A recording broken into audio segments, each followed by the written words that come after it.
Јун, месец од луѓе. Месец у коме правите највеќу грешку. Гледате свој купус и лажете себе да е све уреду. Али nije уреду. Ваши билки су нападнуте. Изједене. Умиру тихо док се ви надате чудо. И шта радите? Слушате комшиже. Читате глупости на интернету. Трчите у продавницу па шарене боце пуне отрова. Мислите да помажете. Уствари ви досипате улје на ватру. Тахе миже убиđа све. И добро и лоше. Труже землю коđу ше джести ваша деца. Неки се окречу природним методама. Сапуница, сирче. Тоа е само играрија за штеточине. Сперуга прва киша или јутарња роса. Престаните са тим. Одмах. Сваки пут кадато урадите, ви држете предност штеточинама. Слабите своју билку и чините ја лаким пленом. Да бисте победили непријателја, морате га разумети. Погледајте пажливо. Ово су ваши главни противници. Бувачи, гусенице копусара и пужеви. Бувачи су ситне црне напасти. Скачу. Праве стотине мали хрупа и сушују лист. Билка не може да дише, не може да врши фотосинтезу, умире од глади. Гусенице су прождрливе, почињу од ивице и не стају док не остане само костур листа. Остављају измет, привлаче болести. А пужеви, они раде ночу. Остављају слузав трак издаје, приноси гливице, трулеш почиње тамо где они проđу. Сви они имају едну заедничку ствар. Нежну, меку површину тела. Осетљиву на оштре, абразивни частицы. Осетљиву на наглу промену pH вредности. И ту лежи решение. Не у боци, не у компликованим рецептима. Решение е у вашем шпарету, у вашoj печи, тој е пепео, али не било какав пепео. Заборавите угалч. Заборавите брикете. Заборавите обожено и лакирано дрво, тој е отров. Треба вам чист дрвени пепео. Од букве, храста, граба, што е дрво тврđe, пепео е болџи.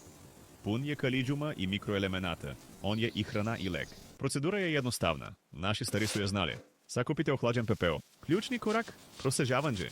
Морате уклонити све крупне комаде сав угалџ. Треба вам најфиниџи прах. Попут брашна. Овај фини прах е ваше оружје. Свака негова частица е микроскопски оштар кристал.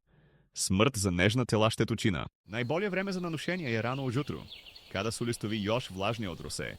Или одмах после лагане кише. Влага е ли пак? А над ше задржате пепел на листу, тамо где е најпотребнije. Узмите шаку финок пепела, не будите стидливи. И лагано нежно посипајте сваку билку. Покријте горњу и донџу страну листа. Будите темелни, штеточине се крижу свуда. Поспите и земљу око стаблџике. Направите барижеру коđу пужеви нече пречи. Шта се сада дешава? Када бувач скочи на лист, оштре частице пепела му иритирају тело. Он бежи. Када гусеница покуша да гризе, алкалниот укус пепела јој е одвратен. Лист више nije укусан.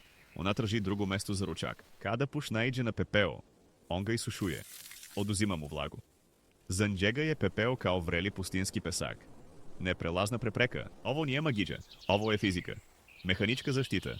Најстарија и најефикаснија. Али то nije све. Пепео nije само штит. Он е и храна. Калиđum из пепела јачат схелиски зидове билке. Чини ја отпорнијум. Снажнијум. Купус постае чвршчи, а главице веќе и гуштче. Микроелементи попут калцијума, магнезијума и фосфора хране и земљу и билку. Поправляте киселост тла. Врацхате дук природи. Колико често? После сваке јаке кише. Киша, че испрати пепео, али че и нахранити земљу. Ваше е само да поновите поступак. Не треба вам много. Една шака по билици е доволна. Една канта пепела ќе вам сачувати целу леđu. За неколико неделја видечете разлику. Не ќе бити нови хрупа. Листови ќе бити зеленiji, јачи. Здравии, главиците ше почти да се формирају. Чврсте, тешке. Пуне живота, без хемиже, без отрова. Ово е знање, не мишлење. Ово е пракса, не теорија. Ово е начин на кој су наши предци гајили храну, поштено, паметно, одрживо. Дочи ќе дан жетве. Ваш нож ќе прочи кроз чврсту, хрскаву главицу. Чучете тај звук, звук победе. Подичечете е. А сетичете njenu тежину. Тежину ваша града. Тежину правак знања. Свака главица у вашој корпи биче доказ. Доказ да сте изабрали прави пут. Пут природе. Зато следечи пут када чистите печ, немојте га бацити. Просејте га. Сачувајте га. То не е смече. То е црно злато ваше баште. Примените ово знање. Делите га. Не дозволите да се заборави. За више оваквих истина кој вам нече речи у продавници, пратите овај канал.